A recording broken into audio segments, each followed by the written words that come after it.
Hey, good morning, everyone. We're live from Houston, Texas. My name is Drew Borski, also known as Captain Housekeeper, and this is Monday, July 23rd, and show number 63. I'm so happy you're here. Um, just to start off, I had some somber news this morning, and I wanted to share with you guys. Um, I got a private message from a woman named Cindy, and I don't know if you remember, there was a gentleman that used to come to the show named Don, and he was in Wisconsin. Well, Don apparently passed away unexpectedly the other day. So he was a friend of the show, and he was a big fan of the Crochet Dude, and he stayed with me um, as I transitioned into designing greeting cards for a couple of years. He was right by my side. I never got to meet him, which is a true tragedy because I really liked him. He was one of those guys that he really was just like, it's okay to be a nice guy. He adored his wife. He adored his son, who's an adult. But his light just showed through at any given time. So it's kind of sad. I just found out, so I'm not going to let it, you know, bring down the show too much. But I know some of you got to interact with him. He's the one that asked how to clean an acrylic bathtub without scratching it. So if you remember that, that was Don. So, you know, best wishes, lots of love for Cindy, his wife, and his family. If you're watching, we love Don very much. We wish you all the very best in this time of need. So, anyway. So the plumbers are here. If you saw on the what's it called? It's a thumbnail. That thumbnail, I took a picture this morning after they started digging. You know, it's a big crew. You know, I wasn't really sure what they were doing, you know, leading up to today. You know, I'm not a plumber, you know. I had a general idea of what they were going to try to accomplish, right? But they showed up, and so today the crew is their ditch diggers and tunnelers is what it says on their t-shirt. So what they've been doing is they've been tunneling under the house. Thank goodness they're not very tall. None of them are very tall, and that cannot be a coincidence. But they just started digging, and they're halfway under just right in front of me, because I can see them right out there. They're taking a break right now. It's lunchtime. So they're out sitting in the ditch out front, but it's in the shade. I don't blame them. Anyway, so they're just tunneling away. The ditch digging supervisor is walking around clucking because, oh, it's not measuring right. It's not what we thought. And I just said, good luck. Came back in. I have this thing that when people come and work on the house, I obsess over it because I'm so interested and I'm engaged and I want to see everything and I'm so curious how things are done, right? So when I did the pool or when I got the siding and the roof, bless their hearts, I spent my whole day out there with them. Took lots of pictures, but this time it's too hot and I have other things to do. So I was just like, good luck, I have to go back to work. So I hope they can figure it out. Apparently, because of the plan, at one point the sewer pipe that's headed out to the city sewer would only be 1 inch underneath the dirt. What could go wrong? So hopefully they're out there trying to figure out how to fix that. So I'm going to put lots of pictures on my Instagram feed. If you want to follow along there, there's a link to my Instagram account in my show description right there below. If you can't see all the links, push the little words that say show more. It'll show all the links. So yeah, so that's good. It got started. Dogs are at daycare.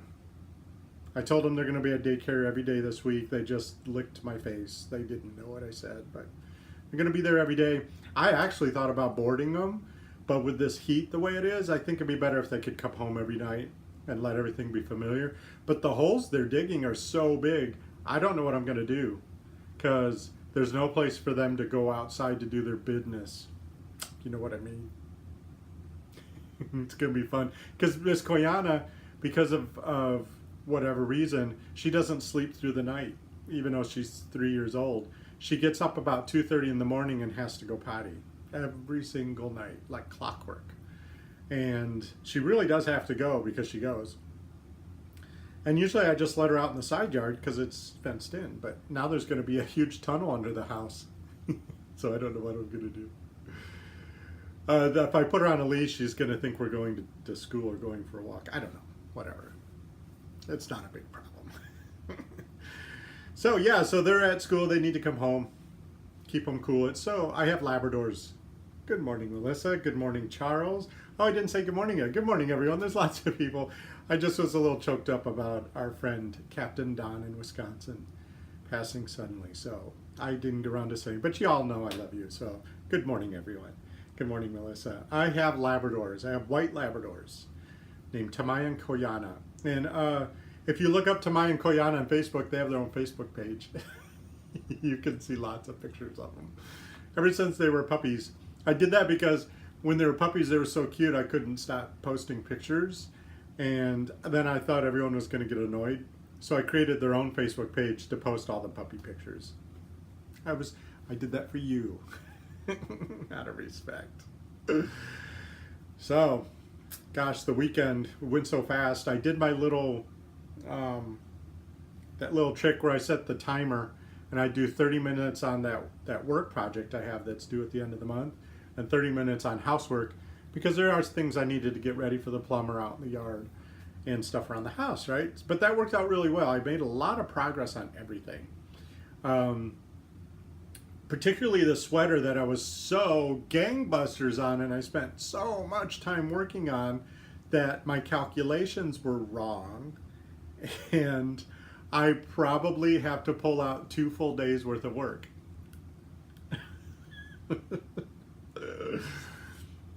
The sweater needs to give birth at the end of the month, so I can't afford to do that again. I mean, I'll do it once. I have to pull it all out and it's about 2 days worth of work, but I'll just get back in there and get her done. What are you going to do? Time's a ticking. I'll just work on it. But in my other 30 minutes where I would get up, because it's refreshing to get up and move around, right? It makes, the stamina. I can crochet all day long if I get up and do other things. I got back in my master closet, which I'm very, very proud of myself. I'm doing that Lagome approach, the Goldilocks approach to the master closet. Or is there too much or is there too little? Or is it just right? And so I got in there and I got another full large trash bag worth of clothes that no longer serve me or anyone else in this family. And those are going to go to Goodwill. So I'm very excited about that. Sometimes, I'm very attached to my clothes. I've said that in the past. So sometimes it's like, oh, I don't want to get rid of that. I got that when I lived here or when we were on vacation there. This time it's like, just get it out of here. Because as clothes change style, not every year per se. I know they try to say they do every year. But you can usually wear the same clothes a couple years if you take care of them, right? Well, my clothes are besides the plaid shirts that I normally wear, which are from Costco and Amazon, most of my clothes are just years and years old. So even if I were to, eat baby carrots and peanut butter for snacks and slim down a little bit, they're out of style and I probably wouldn't wear them anyway. So this time it was super easy. Just bag them up, get them out of here. That's too many, it's too much. Goldilocks would say, this closet has too much, but it's getting there, so I'm very excited. I made some progress there. My sister Dawn, I don't think she's here. Hey, good morning, Karen, good to see you. My sister Dawn, who is not here, she texted me last week and wanted to know what kind of mop bucket I had. And so I told her and she went out and got one. And then she wrote back and she said, oh my gosh, it worked really, really well. You got to tell the people on your show. So I'm going to tell you, when I lived in Mexico, nearly everything was tiled where I was. The church I went to or the school I taught at or my house, it was all tile. And so, and it was just always just brilliantly clean. Everything's so clean down there. It's amazing. And so I finally, because being who I am, I was like, somebody has to teach me how you do these floors because, oh my gosh, they're so beautiful, right? And the answer I got from multiple people over and over again is the key to mopping floors is to be able to wring out the mop head absolutely as much as possible so that you're not slopping any water onto the floor, because slopping water on the floor leads to spots or leads to little puddles in the corners, streaks. It just doesn't come out as nice. So in the spirit of that, I found a mop bucket, and I threw it in my Amazon product page if you want to look at it. I know they are available at Lowe's and Home Depot and places like that. But if you want to see a picture of what I am talking about, it's in, if you look in the show description, it's products I've mentioned is the link.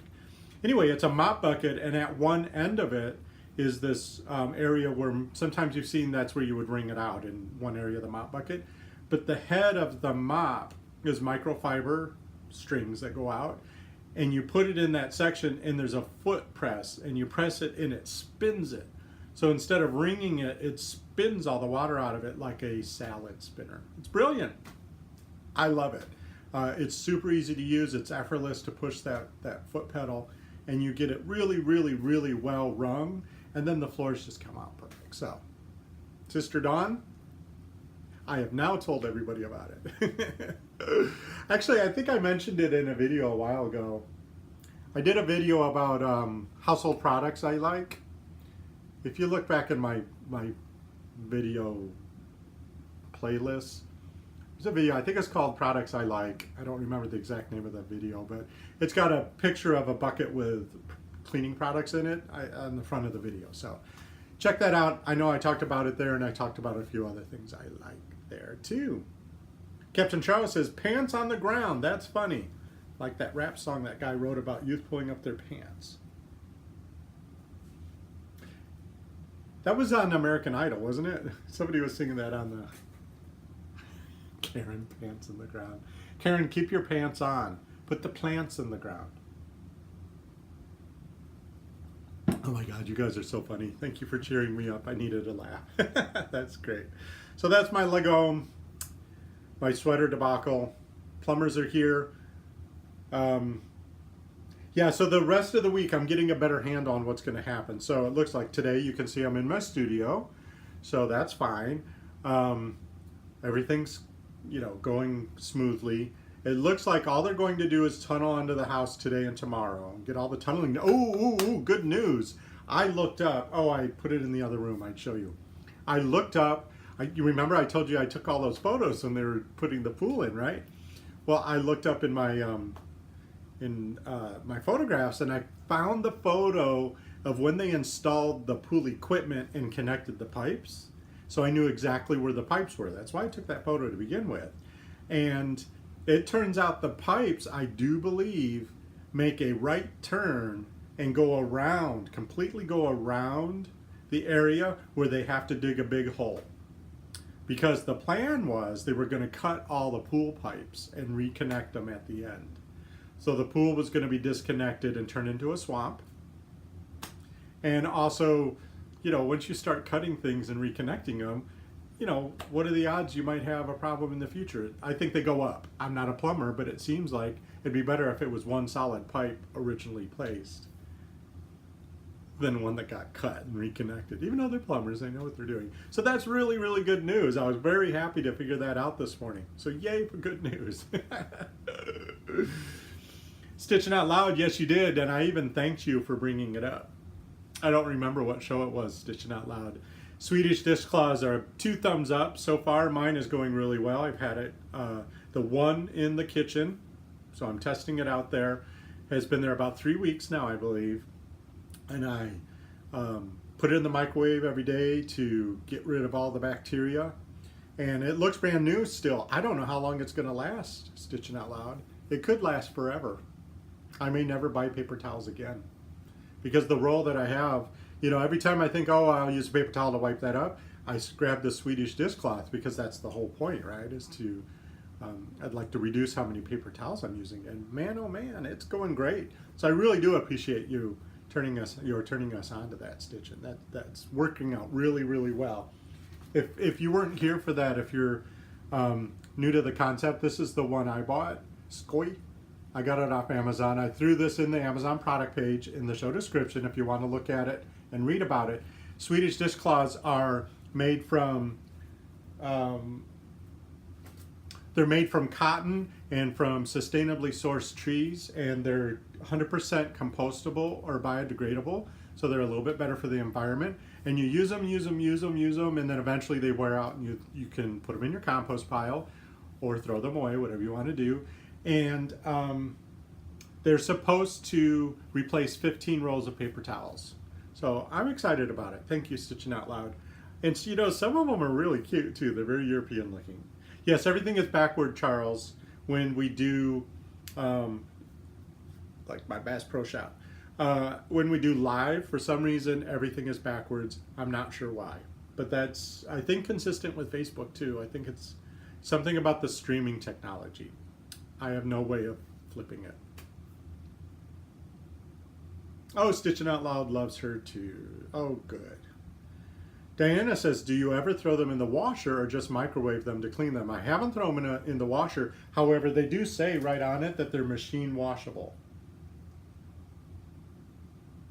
And what I love, and this is the thing I said, Stitching Out Loud, that I loved about it, is that you can wring it out really, really well, like a chamois. And when you wipe down the counter, you get a spot-free finish.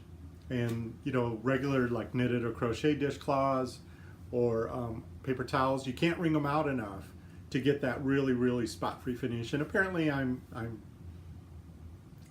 really keen on spot-free finishes. I like things to shine, why not, right? But microwaving them does kill all the bacteria if you do it for about 3 minutes, so that works too. Yes, Charles, if you're going to go live and you're going to have anything with words on it, you have to print it out backwards. Otherwise, the viewers, you know, you can see. It's just the way it is. I have my wedding ring on my right hand, so it looks like it's on my left hand. These are the things I do for you people so that your experience is flawless. Anyway, well, Melissa, I'm so happy to see you. Just because you're in charge of your house doesn't mean you have to do everything. Automate and delegate whenever possible. I'm not going out there and digging those ditches. Delegated that. Okay, everyone, say it with me.